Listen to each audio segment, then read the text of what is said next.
सबसे पहला जो बड़ा फैसला आज लिया गया है वो है किसानों की इनकम को बढ़ाने से और हमारी मिडिल क्लास परिवारों के लिए फूड सिक्योरिटी से रिलेटेड है। दो बड़े एलिमेंट्स हैं। एक तो है पीएम राष्ट्रीय कृषि विकास योजना, दूसरी है कृषि उन्नति योजना। आप दोनों के दोनों इन पिलर्स में देखेंगे नौ एलिमेंट्स हैं। उनका सीधा कनेक्शन है किसानों की इनकम से, सस्टेनेबल फार्मिंग से, एग्रीकल्चर के प्रोडक्शन से और साथ ही साथ हमारे मिडिल क्लास परिवारों की थाली से। जैसे मैं एग्जाम्पल के तौर पे आपके सामने national mission on edible oils, edible oils होते ही सीधा हमारे परिवार पे, हमारे महीने के खर्चे पे फर्क पड़ता है। लेफ्ट हैंड साइड में देखें पर ड्रॉप मोर क्रॉप, तो सीधा उससे किसानों की इनकम पे पॉजिटिव इम्पैक्ट होता है। तो इसको आप, बहुत बड़ा विस्तृत कार्यक्रम है और इसके बहुत सारे सब कंपोनेंट्स हैं और ये दोनों के दोनों पिलर्स में सारे कार्यक्रम राज्य सरकारों के साथ मिलके होंगे। आज कैबिनेट में माननीय प्रधानमंत्री जी ने बहुत क्लियर निर्देश दिया कि कंप्लीट फ्लेक्सिबिलिटी स्टेट गवर्नमेंट्स की होनी चाहिए। किस राज्य में प्रोग्राम को कैसे इंप्लीमेंट करना है, किस पर्टिकुलर आइटम में क्या लोकल एलिमेंट्स लाने हैं। मान लीजिए पर ड्रॉप मोर क्रॉप, इसका राजस्थान में इंप्लीमेंटेशन अलग तरीके से होगा, उड़ीसा में अलग तरीके से होगा, दोनों की जलवायु डिफरेंट है। महाराष्ट्र में इसका इंप्लीमेंटेशन अलग तरीके से होगा और महाराष्ट्र के भी दो हिस्सों में अलग अलग तरीके से होगा। कोस्टल एरिया में अलग तरीके से होगा और विदर्भा में चाहो, मराठवाड़ा में जाओ तो अलग तरीके से होगा, क्योंकि दोनों की जलवायु, दोनों की मिट्टी, वो सब अलग है। किसानों की इनकम से जुड़े हुए जितने भी पॉइंट्स हैं वो करीब करीब आज के इस बड़े प्रोग्राम में इंक्लूड हो गए हैं और ये program 1,01,321 crore. Overall this creates a complete package और अ कंप्लीट अम्ब्रेला और a complete bouquet of schemes for the farmers, for increasing their incomes and for making sure the food security for middle class families is maintained.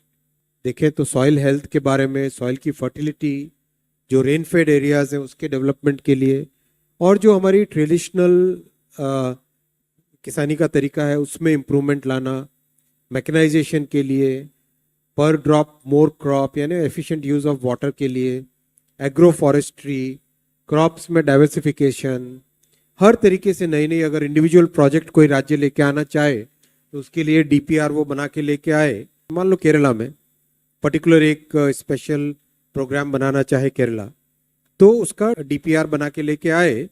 Assam में कोई अलग तरह का कोई नया innovation करना चाहे, डीपीआर लेके आए, इस स्कीम के अंडर उनका अप्रूवल हो जाता है।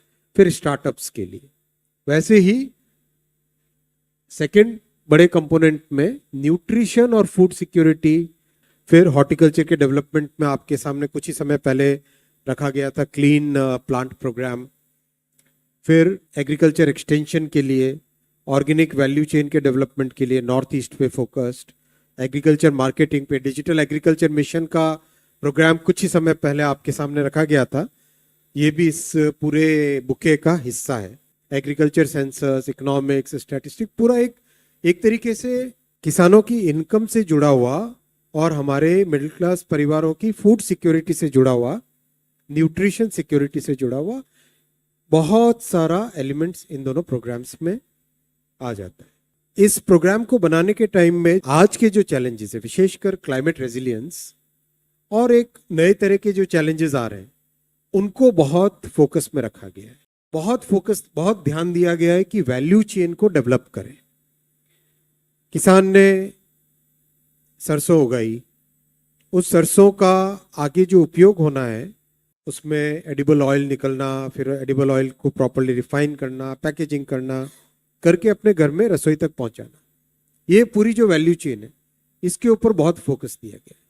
डिजिटल टेक्नोलॉजी पे बहुत फोकस दिया गया है और जो नई रिसर्च आने वाली है या आ रही है एआई का उपयोग करके, या दुनिया में जिस तरह के नए जेनोमिक्स और कई तरह के जो रिसर्च आज के युग में हो रहे हैं, उन सब का भी ध्यान में दिया गया और साथ में हमारे इंफ्रास्ट्रक्चर को इससे कैसे जोड़ें।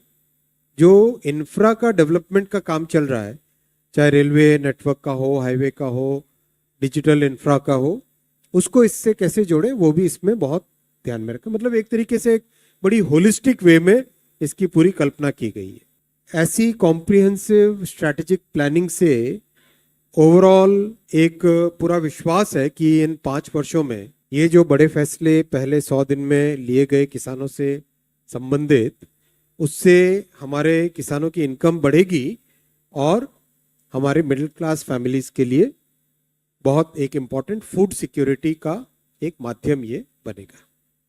मैं इसी का अगला जो कंपोनेंट है वो related to edible oil, item number 3 है जो राइट हैंड साइड वाले कॉलम में, national mission on edible oils, oil seed, उसका सेपरेट स्कीम। जैसा मैंने आपको बताया ये पूरा बुके है, इसमें से कुछ चीज़ों का पहले अप्रूवल हुआ है और कुछ का आगे अप्रूवल होगा, लेकिन ये पूरा एक कॉन्सेप्ट, पूरा एक कॉम्प्रिहेंसिव फ्रेमवर्क पूरा बन गया है। इस फ्रेमवर्क के अलग अलग एलिमेंट्स के अलग अलग अप्रूवल्स हो रहे हैं। तो आज उसमें कैबिनेट में अप्रूव हुआ national mission on edible oils, oil seeds का।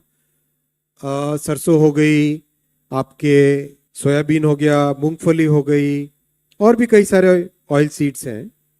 उन सब के लिए total 10,103 crore rupees. Oil seeds, basically edible oils, form a very important component of our food security. For every middle class family, for every low income family, it's a very important component, very important annual और monthly expenditure item.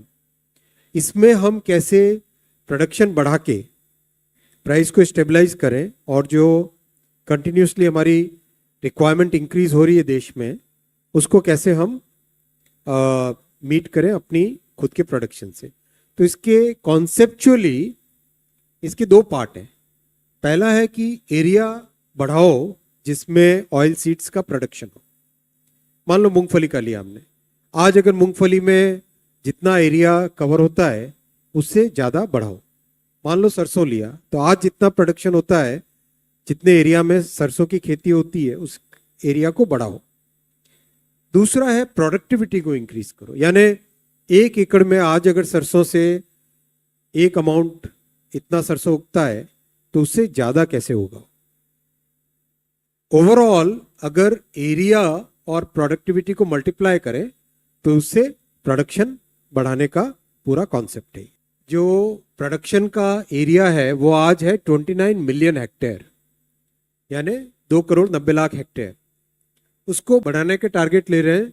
We are aiming to increase the area from current 29 million hectares to 33 million hectares. और yield यानी productivity वो बढ़ानी है अपने को। Current है 1353 kilograms per hectare average, सारे ऑयल सीड्स को मिला के। सरसों की अलग है, ग्राउंडनट की अलग आएगी, सोयाबीन की अलग आएगी। इन सबको इनका एवरेज लो तो 1353 है, इसको हमें बढ़ाना है 2112 किलोग्राम्स पर हेक्टेयर। इन दोनों नंबर्स को आप मल्टीप्लाई करोगे, आपका ऑयल सीड प्रोडक्शन बढ़ाना हमें 39 मिलियन टन से 69 मिलियन टन पे। और फिर उसकी प्रोडक्टिविटी आती है, उससे ऑयल का प्रोडक्शन होता है, एडिबल ऑयल का। तो इंक्रीज करना हमें एडिबल ऑयल के प्रोडक्शन को, आज 12.7 मिलियन टन है, उसको 2031 तक 20 मिलियन टन तक बढ़ाना है। ये होने से हमारे एक सिग्निफिकेंट देश में आत्मनिर्भरता आती है एडिबल ऑयल में। इसके लिए बहुत ही कॉम्प्रिहेंसिव ये मिशन बनाया गया है। इस पूरे प्रोग्राम को स्टडी करें तो इसमें बहुत ही प्रैक्टिकल आइडियाज लिए गए। रिसर्च में क्या गैप्स है उनको ठीक करो, सीड की प्रोडक्शन की स्ट्रैटेजी को ठीक करो, सीड्स का स्टोरेज को ठीक करो, ऑयल का जो एक्सट्रैक्शन होता है उन टेक्नोलॉजीज को बेटर करो, उसमें क्या यूज़ कर सकते हैं हम, किस तरह की, वो सब क्या केमिकल्स हैं, क्या प्रोसेसेस हैं, क्या मशीनें हैं, उन सब को ठीक करो, मार्केट लिंकेजेस को ठीक करो। और ये आपके सामने कुछ समय पहले रखा था पीएम आशा, आपको ध्यान भी होगा। पीएम आशा बहुत इंपॉर्टेंट एक एलिमेंट है इस पूरे प्रोग्राम का, जिसमें प्राइस की सिक्योरिटी, अगर खरीद ना पाए, मार्केट बहुत डाउन हो गया, तो पीएम आशा प्रोग्राम के जरिए से किसान अपने प्रोडक्ट को मार्केट में ला सकेंगे एक अच्छे प्राइस पे, बेच सकेंगे, और डिजिटल टेक्नोलॉजीज को यूज करना, और पोस्ट हार्वेस्ट इंफ्रास्ट्रक्चर पे बहुत फोकस दिया गया है। तो इस तरह से एक कॉम्प्रिहेंसिव और बहुत ही प्रैक्टिकल पूरी वैल्यू चेन पे, वैल्यू चेन मतलब प्रोडक्शन के एक लेवल से दूसरे लेवल, दूसरे से तीसरे, तीसरे से चौथे,